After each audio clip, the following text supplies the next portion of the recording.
Two people face child abuse charges in Racine County accused of locking a 9-year-old in a dog kennel. This all happened in the town of Norway. The sheriff told Racine County it's one of the most disturbing cases he's ever seen. A concerned teacher led investigators to the child's home. The sheriff says this is one of the most heart-wrenching cases he's ever seen.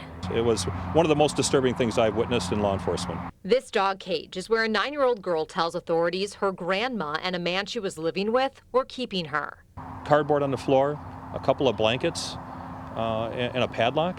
I wouldn't treat my own dog that way.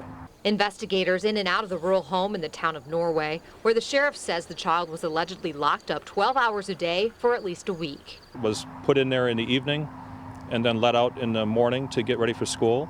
And then during the course of the weekends would be housed back into that dog kennel while the caregivers had other things to do. The sheriff says the grandma has custody of the 9-year-old and a 10-year-old sibling who are now in protective custody. A man, not a relative, owns the home. What goes through your mind? What would that child have to do to get you to go out and purchase a dog kennel?